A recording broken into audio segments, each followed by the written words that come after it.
Hallelujah. Ngayon namin po sa bawat sa mga wala po sa Father, Son, Christian Center, diba? Pasimula na sa gawain ng Panginoon. Awal na sa Diyos, ang sigla mga waiting. Thank you for the cross. Thank you for the cross. Praise the Lord God. Isang pa, hindi natin pala ang Diyos. Hallelujah. Yes, Lord. Thank you, Christ. Thank you, Jesus.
Yeah.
kayo.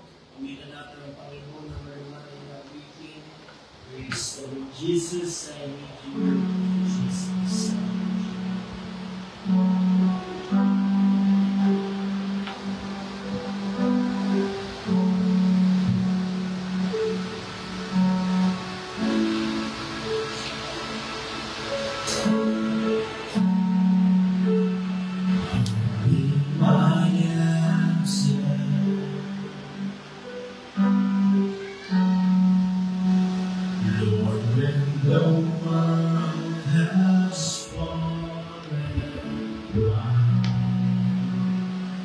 Stand beside me. Give me a song in the night. Jesus, I need you every moment. I need Hear now this praiseful heart, sing now your praise forever.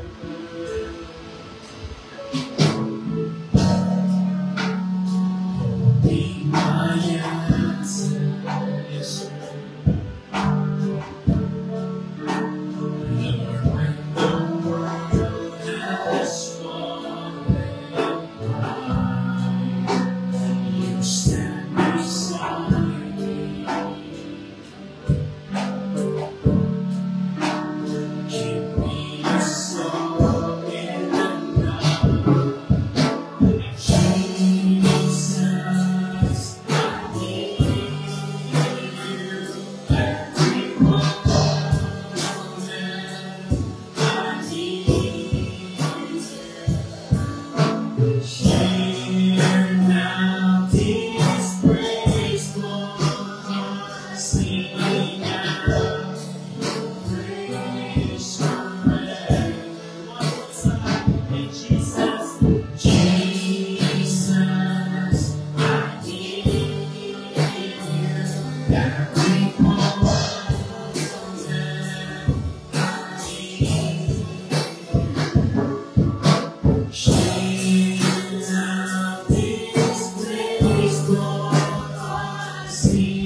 out your praise forever.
Remember mercy, Christ before me, Christ behind me, your loving kindness has never failed me, Christ before me, Christ behind me. Pakinggan natin, purihin natin ang Diyos. Hallelujah! Salamat, Panginoon. Thank you, Jesus. You're the Alpha and Omega. Glory to God.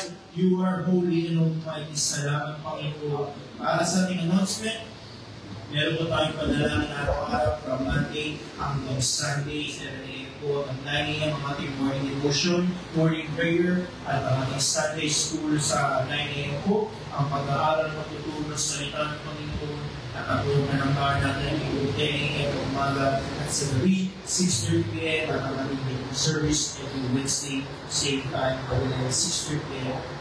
Ating regular service. Panalangin natin yung ating bansa, ng ating Pangulo, President Ferdinand Bongbong Marcos Jr., sa amin natin, mga government officials, panalangin natin ang mga namumuno sa bansang Pilipinas, panalangin din natin ang pagliligtas sa loob ng gobyerno, at sama din natin ang ating mga leaders, Church Leadership International, Pastor Greg Mitchell, Pastor Jessica, Pastor Joe Campbell, sama din natin Pastor Howard Warner, Pastor Tom Payne, Pastor Richard Ruby, Pastor Paul Stevens, Pastor Mark Olson, sama din natin ang ating national leader, Panalangin, Pastor Boyd Espina, Pagkitalo Bugay, sa kanilang leadership, sama din natin ang ating mga national leaders, Pastor Frank Ventura, Pastor Nalo Bugay, Pastor Ernie Dente, Pastor Charlie Marias, Pastor Yelzebel, at ang ating Iglesia, Pastor Rico Herrera, at tuloy natin sa panalangin ng kalakasan, kalusugan, ng ating mga pastor, sama din natin ang mga Pedro Baclacan Brother Churches, Pastor Gerson Valenzuela, Pastor Noel Torres, Pastor Richard Rizal,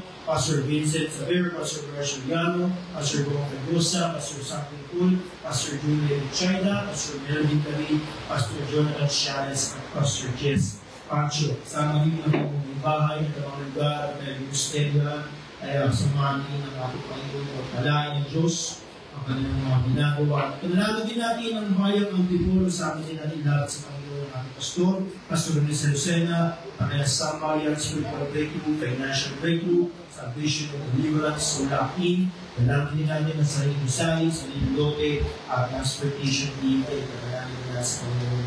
Sama din natin natin sa Panginoon ang mga kompletong kagalingan. Prayer request, healing request, si Pedro Garcia, magbigay mula sa ating kapatid, Brother Ronald Tao, Pastor Shirley San Pedro, Tita Lola San Adulo, complete healing, kay Pastor Tom Payne, at complete healing din quick recovery kay Pastor Person Valbuena at nanalangin din natin Brother John Carvin and those sa pagkakuhin at ang pangailangan at nagpapayan hallelujah. At ating activities, meron tayong Bible studies, teaching survey every weekend at ang ating Jubilee service itong pinarating na Lunes, ang ating revival service, ang Jubilee service day sa Paglaran. Start po ito ng gabi, 6:30 na gabi. Praise God sa mga kalong kapatid ng pastor ng Biblia. Hallelujah! Bago tayo gumawa sa panalangin, isa pa, taas natin ang pangalan ng Diyos. Hallelujah! Hallelujah! Glory to God! Praise the Lord! Praise Jesus! Praise Hallelujah! Hallelujah! Hallelujah! Glory to God! You are the master of the Lord. Praise the powerful name, Jesus Christ. Salamat po Diyos. Hallelujah! Ang manalo, ako na sa natin yung Panginoon ay lumalapit sa iba ng trono. Nilalangin namin Panginoon ang mga na-mention sa unahan ng bansa, God, ay nilalapit namin. Nilalangin namin na pagliligtas sa loob ng gobyerno, ang mga pinupura ng Diyos, ang mga palusin ng Panginoon, God, ay nilalangin namin Panginoon kung ang kaligtasan ninyo Diyos sa loob ng gobyerno, God, sa bansang Pilipinas, Panginoon. Amin nilalapit ng Panginoon, aming mga leaders, Pastor Greg Vigil, Pastor Jessica, kasama din ang aming national leader, Pastor Boyd Espina, at ang aming Mother Church, Pastor Rico Herrera, at ang aming pastor, Panginoon, magdadala ng iyong salita, Pastor Luis Lucero, God, pahiram mo lang, God, ng pananalangis, karunungan, kalakasan, kasilahan, Panginoon, ng musal ng Diyos sa aming mga puso at sa aming mga buhay, Panginoon, maghalik ka, God, kami nalabas, God, sa iglesia ko, daladalangin pagpapala, biyaya, Panginoon, at dinadalahan na, Panginoon, kung gano'ng kagalingan, God, ay tatagpuin mo, Panginoon, ng mga healing request, prayer request, Panginoon, God, tatagpuin mo, Diyos, sa kanyang pangailangan, Panginoon, itong isang dalangin sa pangalan ng Jesus. Amen. Hallelujah. Tayo mga kaupuna, ulitan natin ng Panginoon. I did deliver first to the Lord.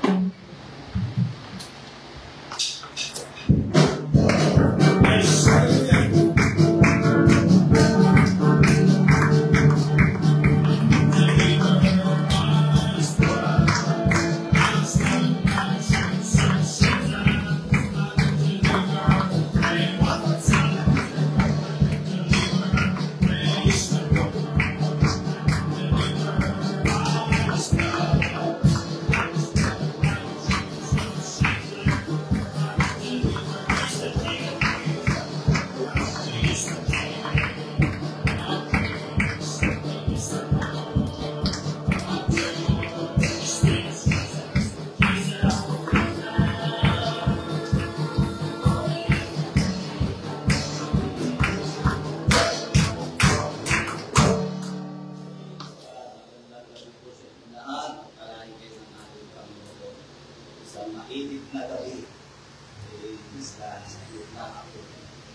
Hallelujah.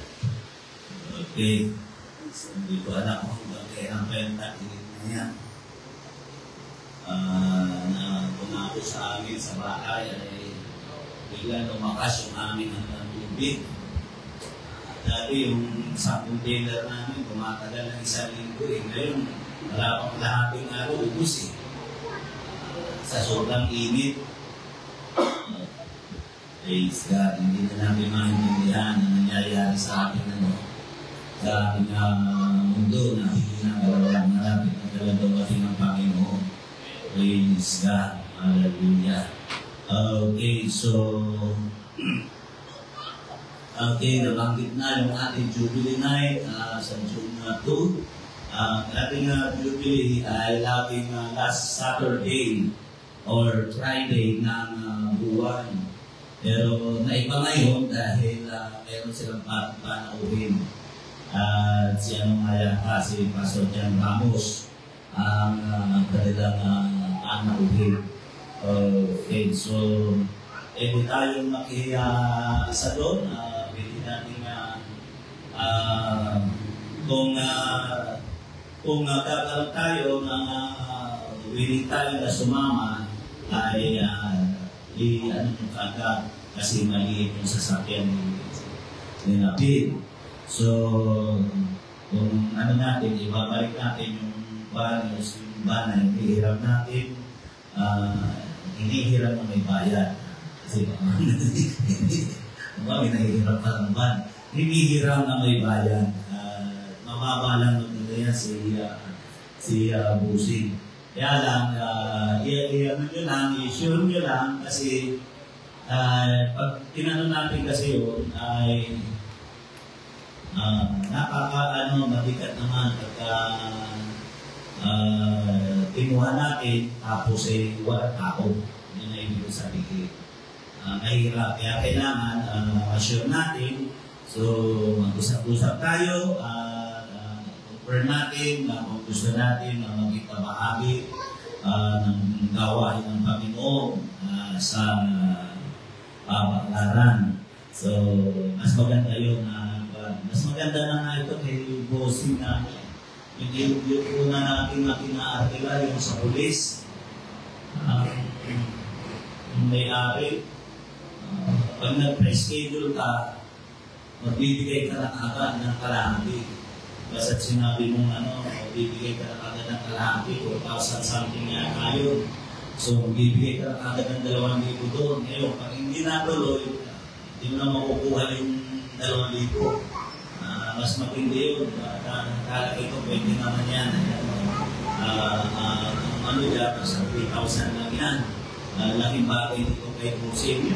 Ano yan? Yung may water station yan. So, yun ang ating kaya yun natin pagka iwanan na ng ibilyon na siyempre yung kanyang sasakyan para yung pagdahilang gasolina niya yamag na niya doon sa pan. Yun. So, pero kung wala ay mangyayari ayun lang yung sasakyan ng ibil ang ating matagamit. Yung lang noon, ang sleeping capacity lang noon ay 7. Pituhan lang kasi yun, pangwari na yung driver. Minsan-minsan, nagiging cash capacity, alam, nahirap yung cash capacity, nahirap kasi yung dapat talaga yung sleeping capacity lang. Kasi sinabi yung cash capacity, sige yan, nasimulay ko, kasya pa yan. Kasi ibig sabihin ng cash capacity, isa doon sa mahirap din kasi yun dahil kasi mag-overloaded marami gusto nga po yung gulo ay pagit kaya mas maganda kaya iyan natin paghandaan natin kaya kung sino gusto mang maging kabahagi ay iyan na agad natin para makakuha tayo ng ban kasi sa pamilya ko pa naman lampas na kami pamilya ko pala lampas na ng 7. So, yun lang ang ating kaya inform agad natin mag-ano tayo agad mag-text agad tayo mamaya pag-usapan natin kung talagang willing kayo na maging kabahagi doon sa gaway na yun ng ating Panginoon. So, kailangan kasi maano natin kasi yung nasa tutulan dapat meron tayong revival crusade dito. Kaya lang, hindi na natin magawa dahil una na ang activities sa Baclaran. Kaya hindi na natin magawa dahil gumagastos din tayo doon na pagpunta natin doon. Kaya hindi na natin magawa yung buwan. Kaya yun na rin, lumalabas, yun na rin yung pinaka-revival natin dito. Yun na sa yung jubilee na natin doon sa Baclaran. Okay, so wala na ko siguro nalimutan. Okay, so about prayer, patungkol sa ating prayer. Ang prayer talaga natin ay 7. Yan yung ating standard. Kaya lang kami dito minsan hindi ma-fix namin sa oras. Dahil doon na kasi sinasama ko kasi yung misis ko. Minsan kasi yung misis ko kasi sa ako nasa gawain sa bahay. Kaya buti nga meron kaming important na kasamahin doon sa bahay na nakitulong din sa misis. So yun ang dahilan kaya minsan hindi pare-parehas. Pero pinipilit ko naman na talagang alas 7 makapunta rito. Kaya doon sa mga mag-pray, kung gusto ninyo, pwede naman ninyong kontakin ng yung ng Father's House. So, dito sa natin, Upper Antipolo Father's House, pwede nyo katulad ng isa may pumunta dito.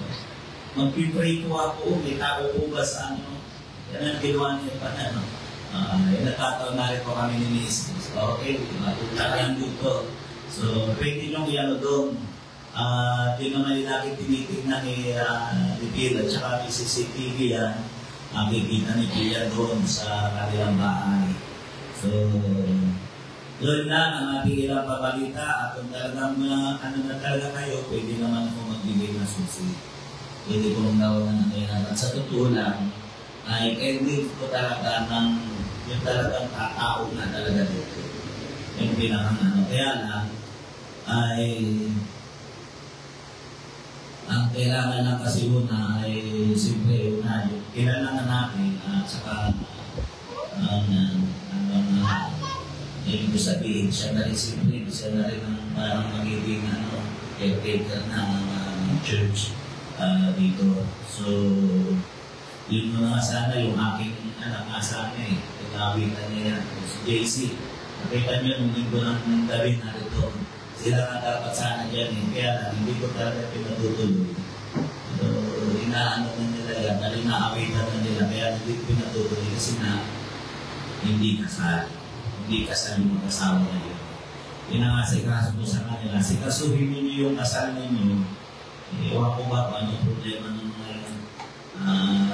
Paano nag-iisip para tayo anak ko.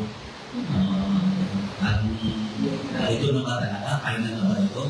Kasi wala daw renewhan ng hindi daw renewable lang na marriage ngayon Kaya ayaw ko, parang minarating niya ako na parang daw ipapasa daw yata sa batas na yung renewable na marriage contract. Kalubuhan ng kanilang yun. Okay, so yun lang ating ilang kabalita. Natin, mayroong mahawak ng susi dito. Dahil pinabibigyan nun, kung naman na si Dan, nabigyan kita, si Dan, ng Reyes family, ay ito at nabigyan ko rin ng susi. So, pwede naman natin ako yung maasa, ibabalik natin at talaga ng ang buhay ng tao. Man, dadabit natin yung dati dito. Panalangin ko sa Panginoon, may prayer pa rin tayo dito, prayer natin dito talaga noong una, naglalakad kami ng lamig, sabi ko na mahaba. Nung bawat kapatiran, yung nanalangin dito, may iba, may daladala ng kanilang kabi. Ito na kami naglakad dito, lalabas si P, wala pang bahay sinapil nun.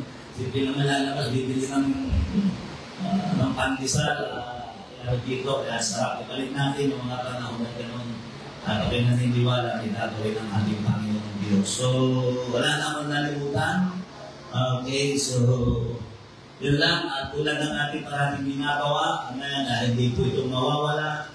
Ang gawain ng ating Panginoong Diyos ay patuloy natin na sinusuportahan. Tulad po dito, kung napupuntahan ninyo, medyo may luminis, medyo kumintap, kaunti, at medyo inilipat namin doon.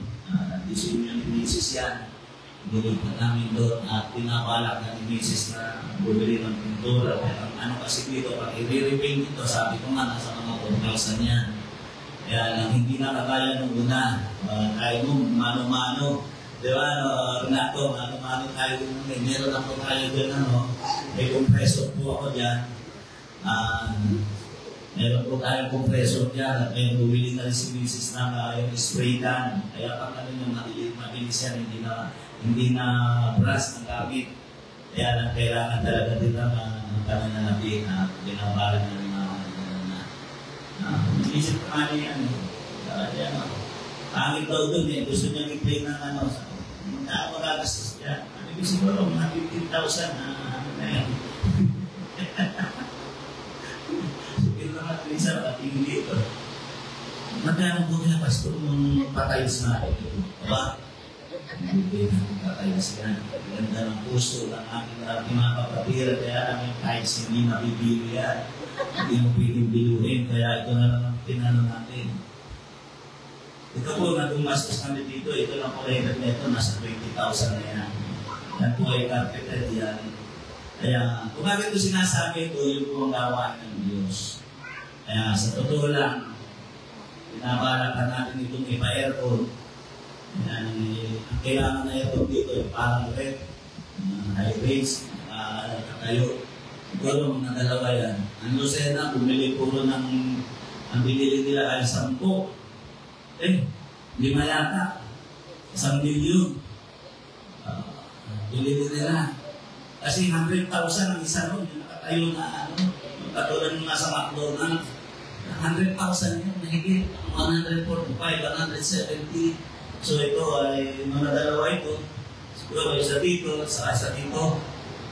So, at may mga tatandaan siguro, pwede na yun. Kaya ng Chacha. Chacha. Okay, tayo pwede ko ng pananalapi. Yung pwede ginagamit natin para sa ikasusulong ng gawain ng ating Panginoong Diyos. Praise God. Tawagan ko si Michael para tayo pangunahan sa pagdito sa pananalapi. Praise God. Tayo manalangin sa Panginoon. Dakila at tapat ng Diyos. Marami pong salamat sa iyong kabutihan, sa iyong biyaya o Panginoon. Pagpalain mo po, Panginoon, ang gawain mo dakilang Diyos. Pagpalain mo ang iyong mga anak. Bless mo po sila, God. Tatagoy mo lahat ng kanilang pangangailangan. God, marami pong salamat sa iyong kabutihan, O God. O sa pangalan ni Jesus. Amen. Praise God. Hallelujah. Minsan pa, awitan natin ang Panginoon. I think you will praise the Lord.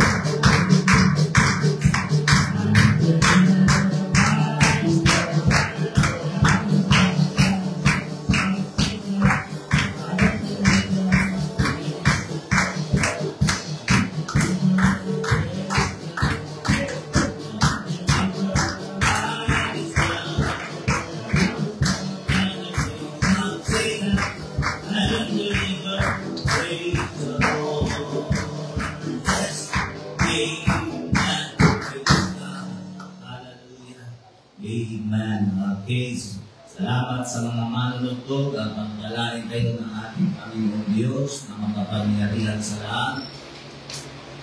Amen. Praise God.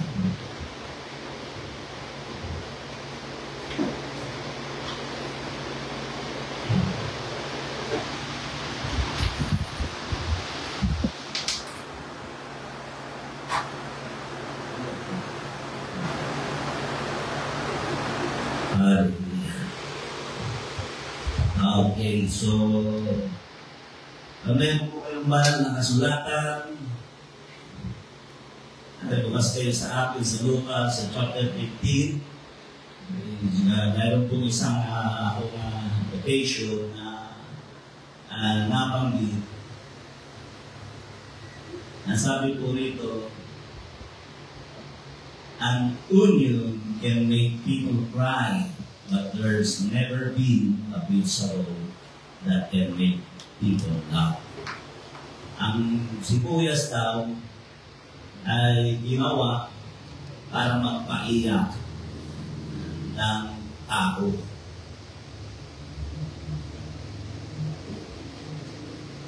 Pero wala daw nilikha na gulay, vegetable ang pwedeng makapagpatawa sa tao. O nga naman, nais ko tuloy yung aking anak, si Casey. Kasi naipangarap ko na ito sa totoo lang. Di ba kasi talagang pangarap ko talaga kanina. Kaya nang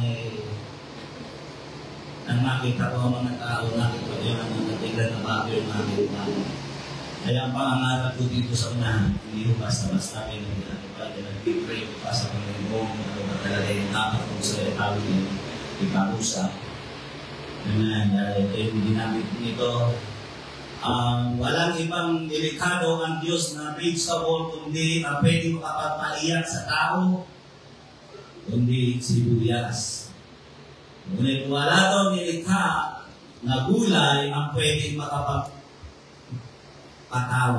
sa tao.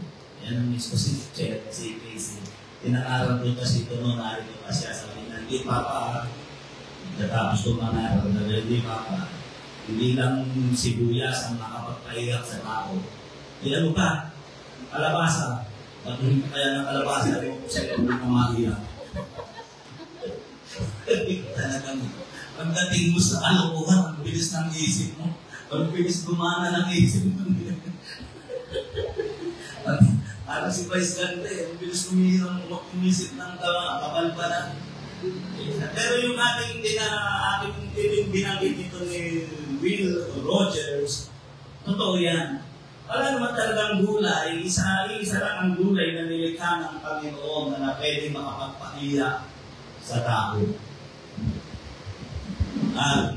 Kung meron pwede makapagpaiyak sa tao, wala kang makikita na pwede makapagpatawa sa tao.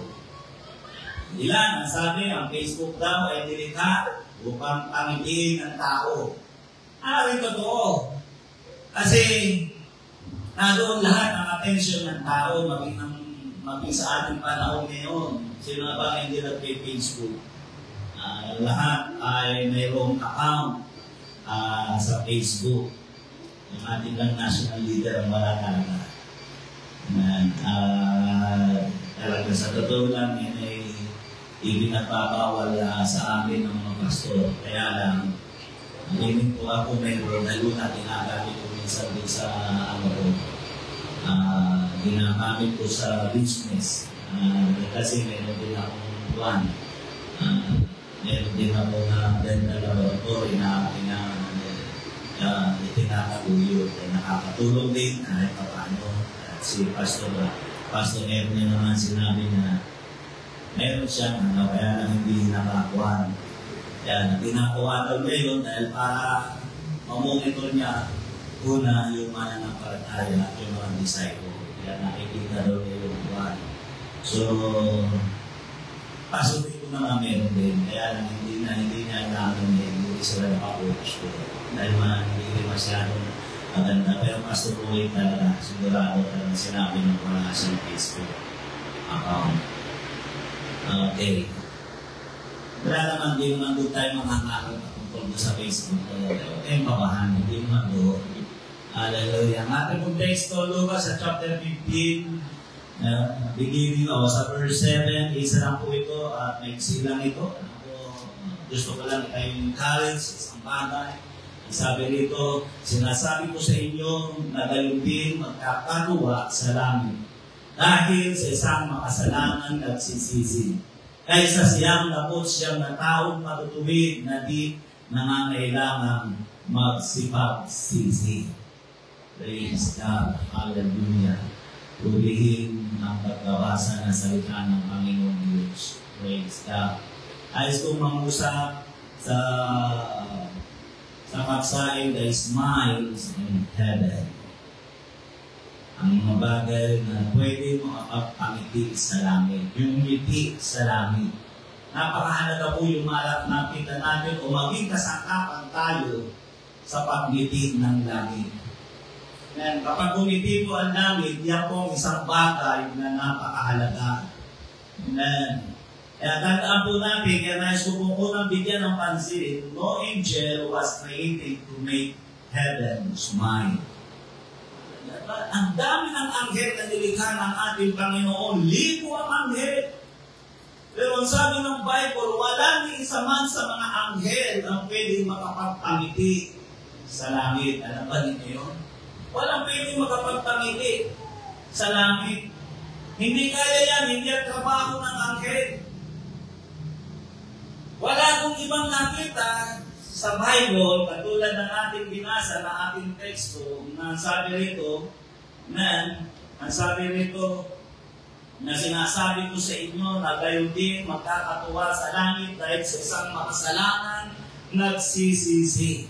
Tao lang na nanunumbalit sa Panginoon ang mayroong kakayanan ang siyang tanging nakapagpapangiti sa langit. Na ang sabi ko nga, walang anghel na nilikha para makapagpangiti sa langit. Ang tao nagsisisi, sila lamang ang pwede makagawa nito. Walang sino man sa mga anghel ang makapagbibigay ngiti o saya sa langit, kundi ang tao lang na nagsisisi. Kaya napakahalaga. Ito yung dapat natin maunawaan. Napakahalaga at napaka-importante na ang tao daw ay magsisi dahil lumingiti ang kalangitan. Bakit po ako nangaral na narito? Nung linggo ng gabi, lumapit sa akin si Cherian. Sabi na pa, nanibago ako sa pangangaral. Siya sabihin, ang ganda daw ng pangangaral ko nung linggo ng gabi. Nanibago ako sa pangangaral mo. Ang ganda. Parang wala kumaramdamang pain. Sa akin, yung parang wala daw maramdaman ng pain. Yung pain, yung kirot sa puso. Sabi ko, alam mo bakit? Kasi andyan si Renato at si Narelda at lalo-lalo na si Kay. Yun lang naman eh. Yun lang naman. Yun ang nagagawa ng mga taong nanunumbalit at nagsisisi sa harapan ng ating Panginoong Jesus.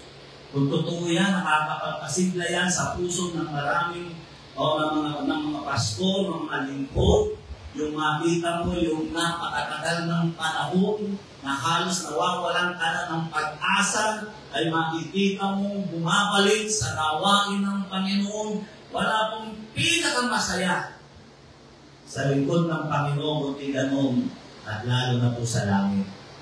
At ang isa pang hindi kayang gawin ng anghel ay ang magbigay ng kalungkutan sa langit. Hindi nila kayang bigyan ng kasiyahan, hindi nila kayang bigyan ng kalungkutan ng langit. Pero kaya nilang magdala ng kasiyahan sa lupa. Yun ang katangian ng lumang anghel. Basahin natin ito, Lucas chapter 2 verse 10. Ang sabi rito at sinabi sa kanila ng anghel, huwag kayong natakot sapagkat narito, dinadala ko kayo ng mabubuting balita ng malaking kagalakan na siyang sa buong bayan. Yun naman ang kakayanan ng mga anghel. Ang sabi nito, nagdadala sila ng kagalakan ng mabuting balita. Hindi yung kagalakan ng kundi yung mabuting balita ng malaking kagalakan na siyang sa buong bayan. Ang isa pang bagay na hindi kayang gawin ng anghel ay ang magbigay ng kagalakan sa church. Hindi po kaya, hindi po yan. Kaya, yun po isang bagay na dapat natin maunawaan.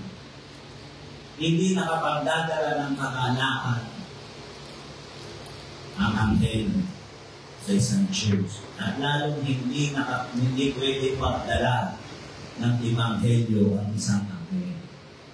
Kaya kung mayroon kayong nakikilala, mayroon kayong alam na iglesia na itinayo ng isang anghel, hindi po totoo yan. Dahil ang anghel ay walang karapatang mangaral ng ebanghelyo. Kung huwag niyong kalilimutan, tingnan natin sinabi sa Galatia chapter 1 verse 8.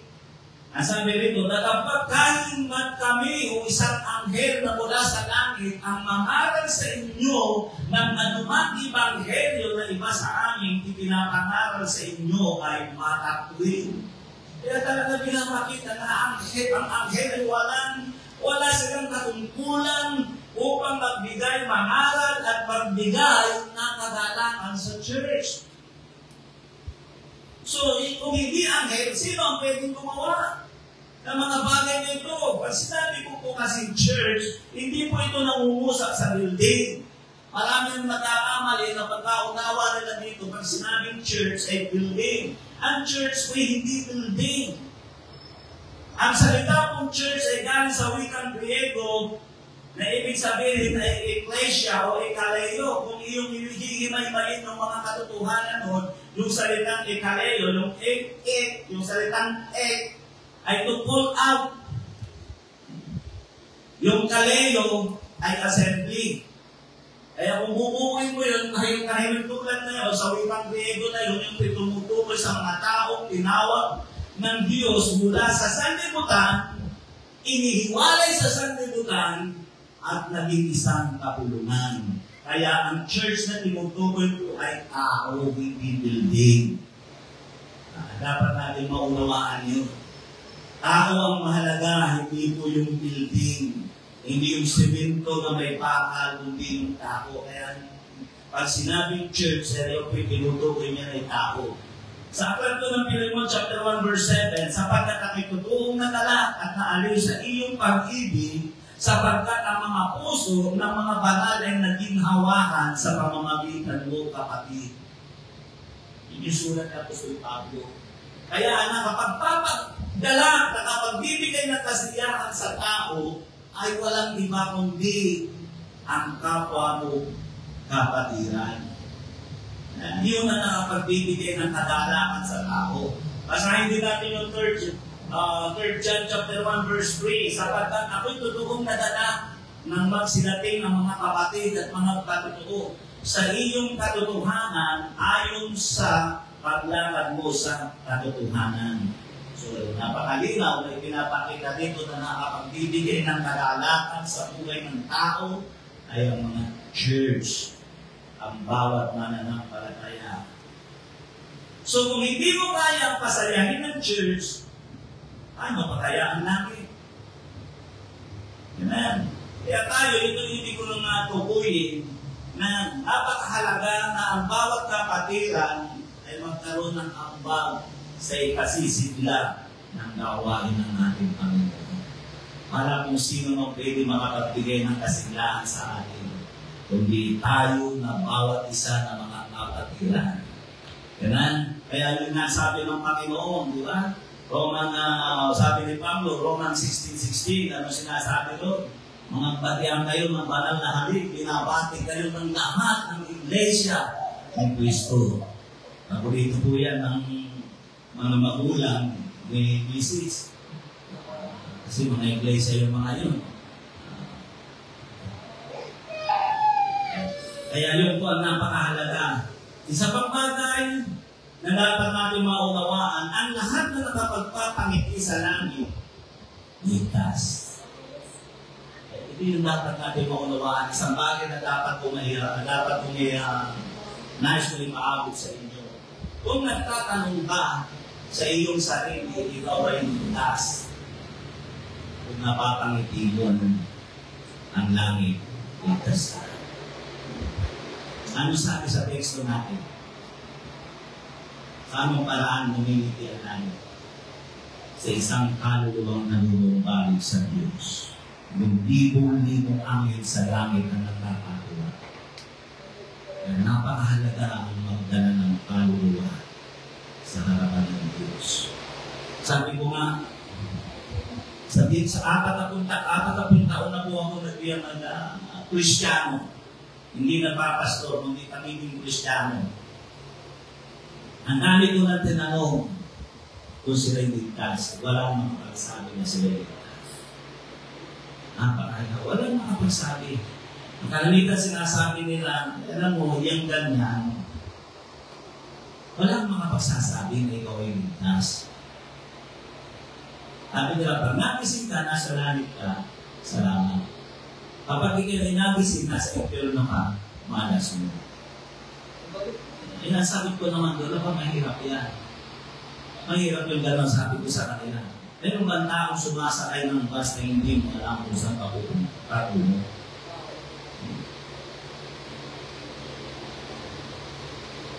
Wala ni,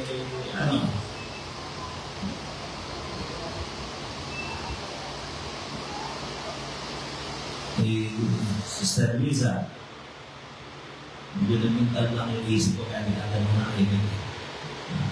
Dalawang pinupuntahan niya. La Union at Dalawang. Dalawang dalawang sasakyan. Paano mo masisigurado kung yung sinasakyan mo ay papuntang Dalawang o papuntang La Union? Ano ba ibig sabihin? Kaya sabi mo sa tao, ang sumasakay ng sasakyan na hindi niya inaalam kung sa papunta, may ganun. Kaya sabi ko, kung ikaw ay matino, dapat inaalam mo kung sa patungo ang buhay mo. Kasi ang buhay ng tao, sabi ng Hebreo 9:27, itinakda sa taong mamatay ng minsan at natapos na yung matulog. Dapat siguraduhin mo yan. Kaya sabi ko sa kanila, kaya walang tao makapagsabi na sila'y ligtas dahil ang kaligtasan ko ay nagbubunga ng kalayaan. Pag ikaw ay ligtas, 100% malaya ka. Saan? Malaya ka sa vices. Malaya ka sa kasalanan. Kaya hindi nila masabi sila'y ligtas kasi doubt sila kasi na alipin sila. Yun ang dahilan mo kaya hindi nila masabi. Ang resulta ng kaligtasan, pagbabago ng buhay. Kaya kung walang nababago sa buhay natin, tandaan ninyo, questionable ang iyong kaligtasan. Yan ang huwag natin kalilimutan. Dahil ang resulta ng kaligtasan ng tao, may pagbabago. Kaya hindi nila masabi na sila ligtas. Dahil nakikita nila, wala naman nababago sa kanila. Yun ang dahilan mo, kaya hindi nila masabi sila ligtas. Marami pa ito. Yan ang panibagong baksahin nyo, pag yun ang natin bibigyan ng pansin. Pero ngayon, ang aking sinasabi sa inyo, na yan, masisigurado mong ikaw ay ligtas kung napapangiti mo ang langit. Ang lahat na nakapagpapangiti sa langit ay ligtas. Pag lumabas kayo na iyong bahay, tumingin ka sa langit, nakangiti ka. Nakikita mo yung makapansin mo, napakasimple lang. Sa langit kasi, napakahirap makita mo. Dahil wala namang mukhaan namin. Pero makikita mo yan sa pamamagitan ng church. Isang halimbawa dito ay itong si Zaccheo. Natin si Zaccheo. Nagmasa sa makita ang mukha ng Panginoon at hindi niya magawa umakyat siya sa puno ng sikomoro. At mula sa puno ng sikomoro, siya ay tinawag ng Panginoon, Zaccheo, bumaba ka dyan sapagkat kinakailangan ako'y tumuloy sa bahay mo. Ngayon, nandun na siya sa loob ng bahay ni Zaccheo. Kaharap ni Zaccheo si Jesus. At sabi doon tumanong si Jesus at sinabi niya, narito Panginoon ang kalahati ng aking kayamanan. Ipinamimigay ko sa mahihirap. Ano sa tingin mo hitsura ng mga tao? Oh, hallelujah! Praise God! O pila-pila may ayuda. Lahat ay nakangiti. At dahil doon, anong sabi nung tumayo si Jesus at sinabi niya, dumating sa tahanan ito ang pagliligtas sapagkat napangiti na ang buong sambayanan. Kung napapangiti mo, lalo na ang kapatiran, lalo na ang church, ligtas ka. Sa labi ni Jesus nang galing yan. Diba?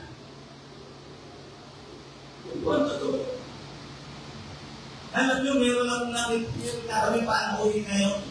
Sa totoo, ang laking ano, hindi siya perfect. Pero ang laki ng pakinabang namin sa kanya dahil ang pintap ng aming salas. Plato pa lamang nalalapag sa lababo, hindi na lumalapag sa lababo. Sinasambot na agad na hinubugasan ng agad. Sabi ko, parang nakagalan nito. Kasi ayaw nang itigil, gusto gawa ng gawa. Alam mo sa totoo lang, pinagmamastan namin ni Mrs. Asya na.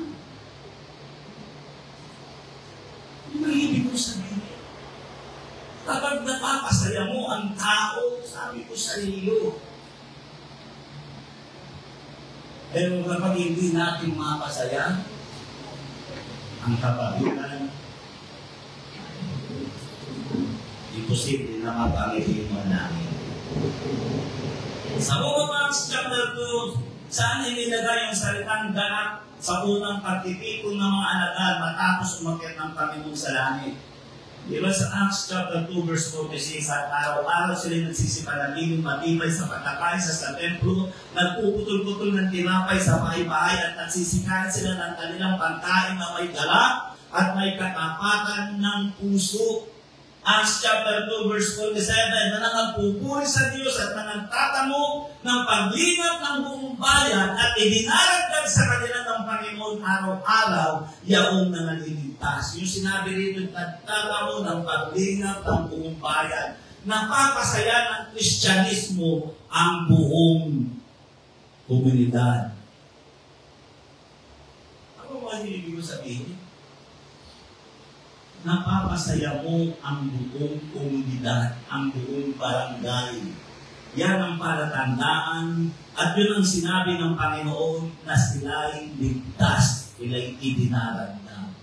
Kaya kung hindi mo kayang pasiglahin ang church, may malaking questionable sa kaligtasan mo. Iwanan na po natin yun. Punta tayo doon sa panghuli at dito po ako magtatapos. Heaven and the heart are connected. Magkakamit pa po ang puso ng tao.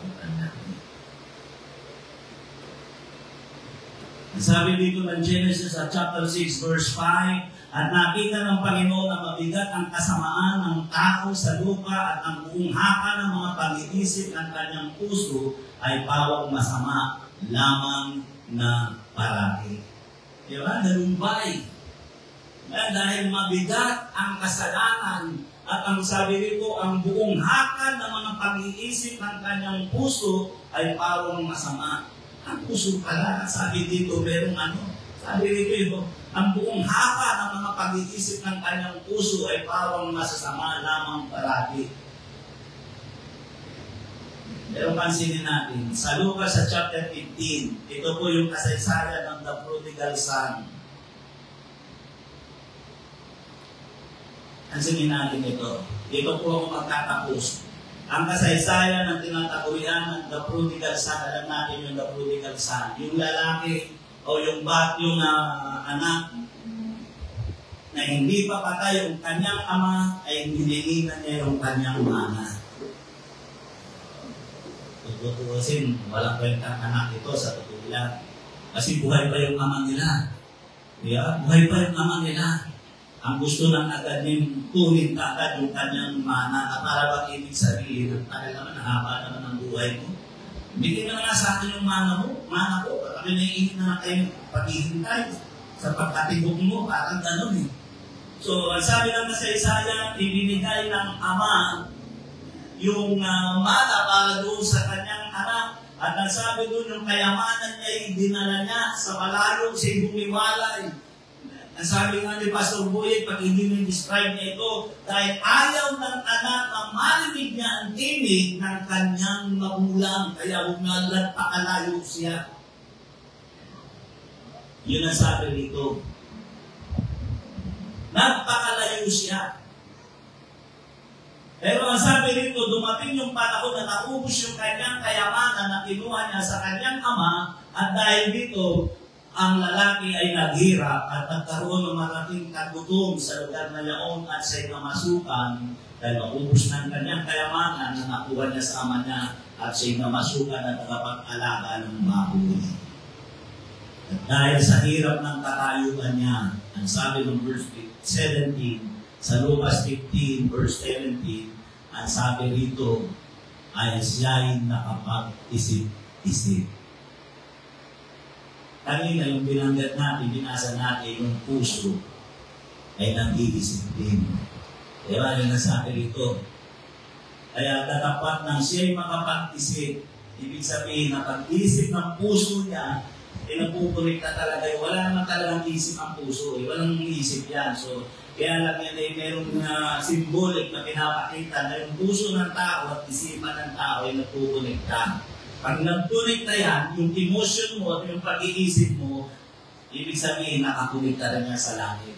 Kaya sabi rito, dapat ng siya makapag-isip, ay sinabi niya, ilang mga anila upahan ang aking ama ang may sapat at lumalapis na pagkain at ako rin mamamatay ng gutom. Kaya sa totoo lang, ang pinakakugat ng masalimuot na buhay ng tao, ng masalimuot na problema sa buhay ng tao, narito, ang tao hindi nag-iisip. Kung bakit na ba pumapasok ang tao sa magulong sitwasyon ng buhay. Pero ang unang makagagamot sa sitwasyon ng tao, sa kahirapan ng tao, ay walang iba pa rin ang kundi ang kanyang pag-iisip.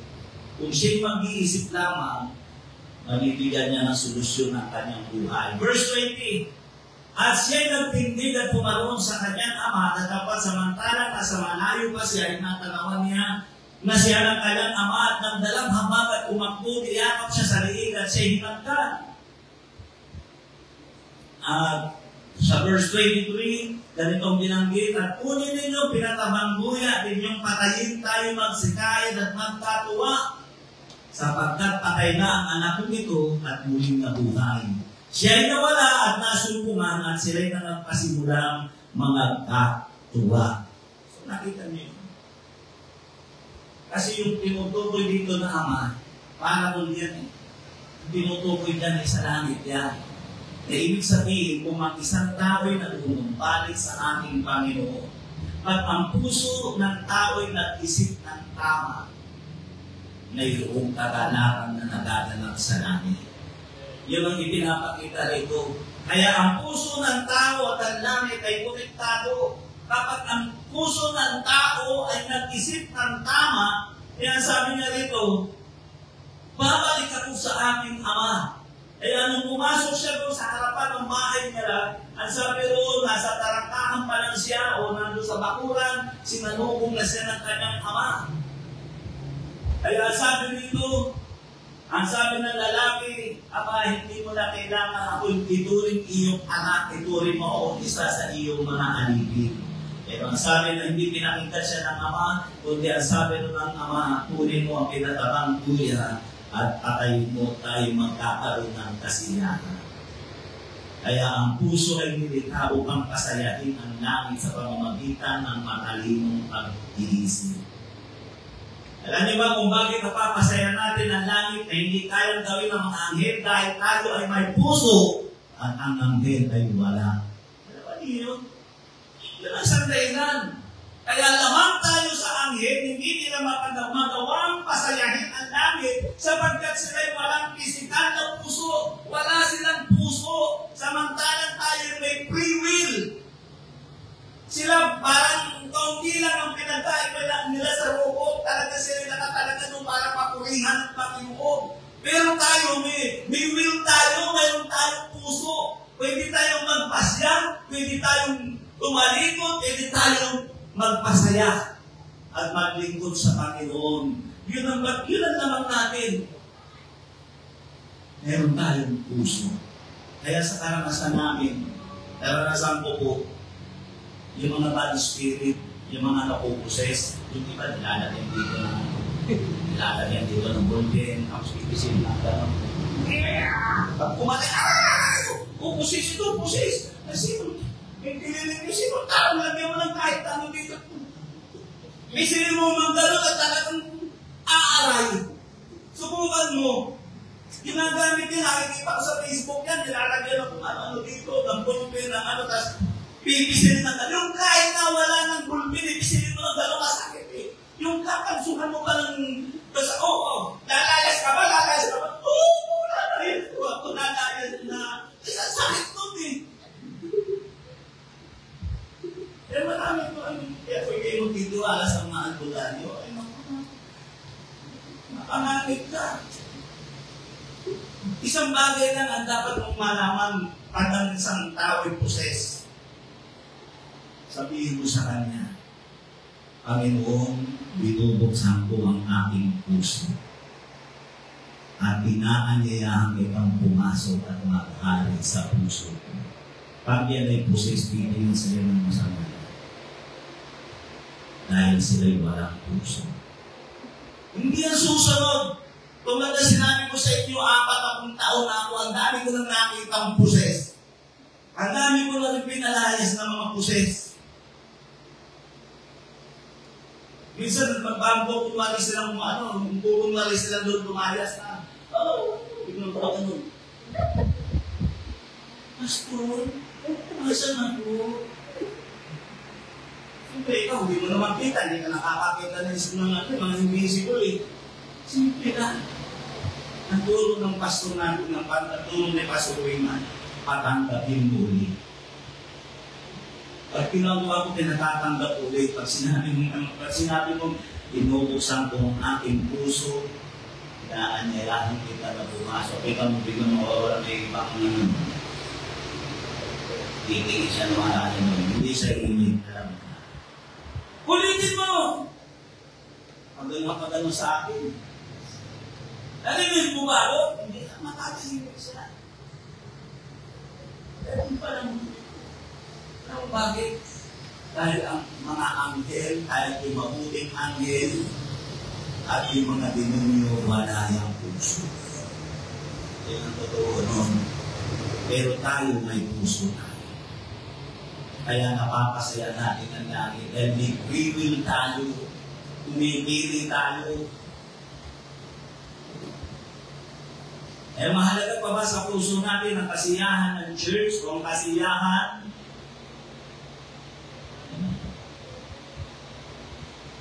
ng ibang tao? Kaya ang hinahanap at ang mahalaga kasi ngayon ay yung mapangiti mo ang sino mang tao. Masarap kasi ang nakakita ka ng tao na nakakita. Sabi ko sa iyo, napakaganda niya. Isa yung makita mo, masalubong mo isang tao na si Mamo. Napakaganda na isang tao, nakita mo natin ang yaman ng tao yan. Yung natin ang ating mga ulo ng usap ako sa simple kaya ng pangungusap. Praise God.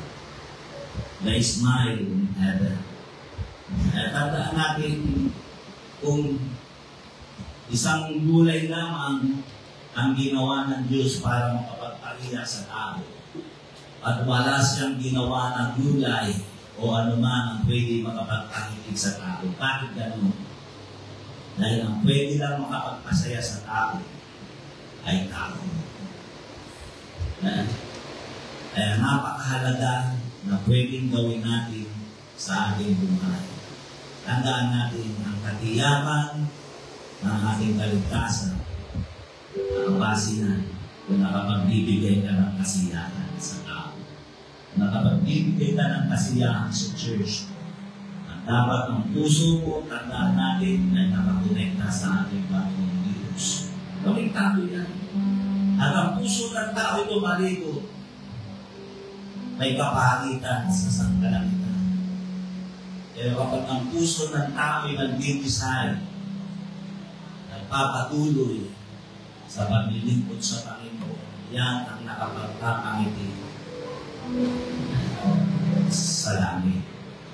Kaya ang sabi rito ng ating teksto, sa isang kaluluwa na manumbago, libong anghel ang nagagalak sa langit. Praise God. Hallelujah. Tayo natin tumayo, awitan natin ng Panginoon ng isang awitin.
pananalig mo, ang pagbubukas mo ng puso mo sa harapan ng Panginoon, pwede makapagpasaya ng langit. Ito sabi na sa ng Panginoon. The more na ang puso mo nag-iisip ng tama, nagpapasya ng tama, pumipili ng tama, mayroong kagalakan na nagaganap sa langit. Kaya huwag mong kalilimutan ang puso ng tao'y konektado sa langit. Kaya sa oras na ito, matagal mong initayo ang iyong puso sa harapan ng ating Panginoon. Kaya ang dapat mong gawin, gusto mong kasigurado mo ang kaligtasan at magkaroon ka ng ambag sa pagmiti ng kalamitan. Tanggapin mo si Jesus bilang Panginoon na magligtas ng iyong buhay. Kaya kung ikaw yan, mananalangin ako ng isang panalangin ng pagkanta, ulitin mo ito, ituloy mo ito iyong sariling panalangin. Dakilang Diyos, sa oras na ito, naamin ko po na ang puso ko'y naging malayo sa iyo. Pero salamat po, Panginoon, dahil nakabawaan ko ang lahat. Kaya sa oras na ito, inagsisisihan ko lahat ng aking mga pagpapunan. Panginoon, nagpasya ko, natanggapin ka, bilang aking Panginoon at natatagligtas ng aking buhay. At dahil dito, binubuksan ko ang aking puso.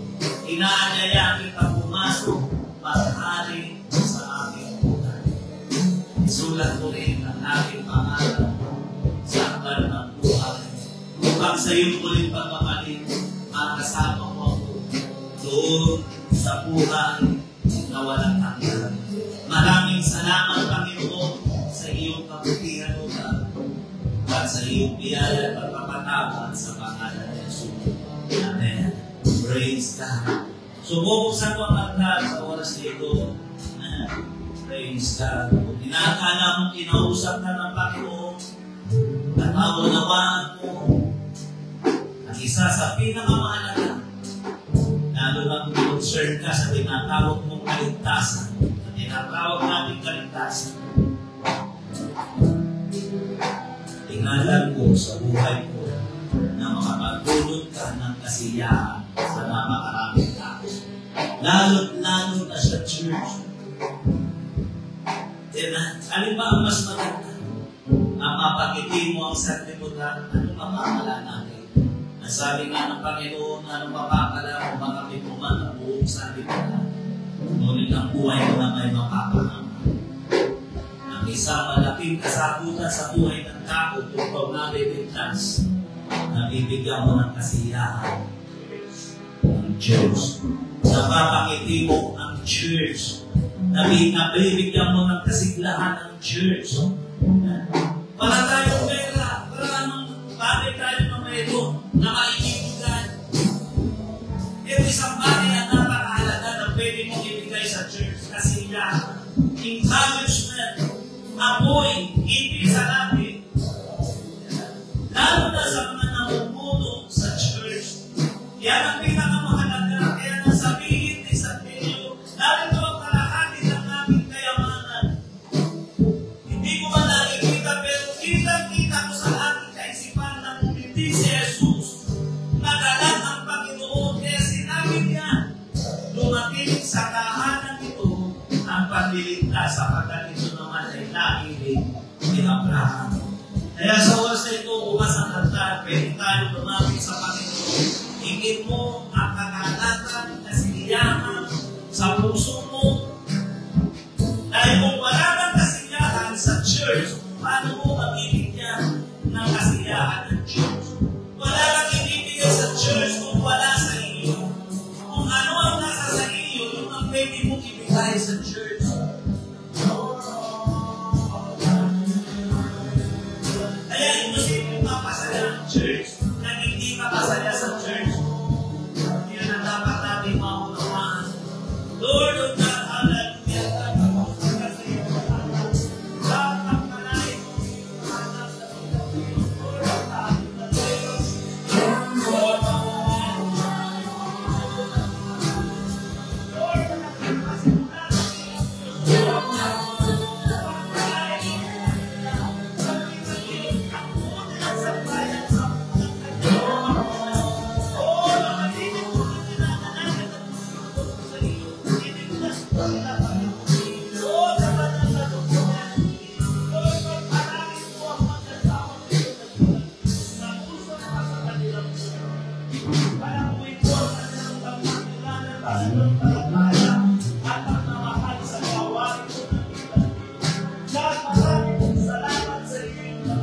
Lord, ikalalo po sila maging kanilang nag-iisang anak.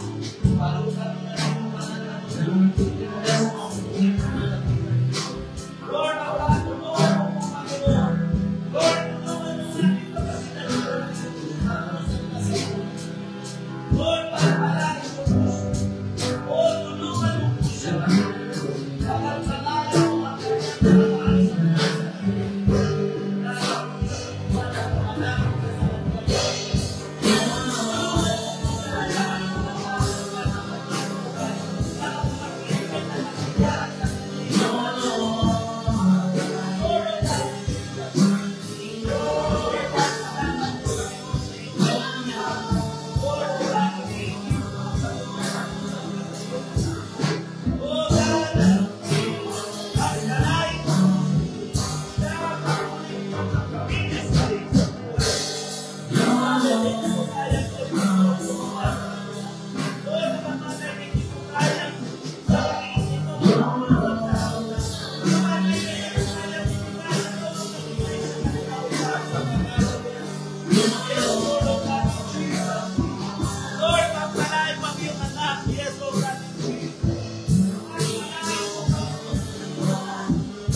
Praise the name of Jesus. Hallelujah.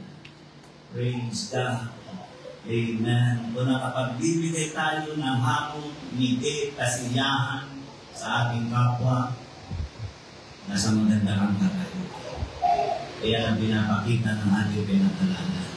Yan ang po mga kapatid na ma-share ko sa inyo.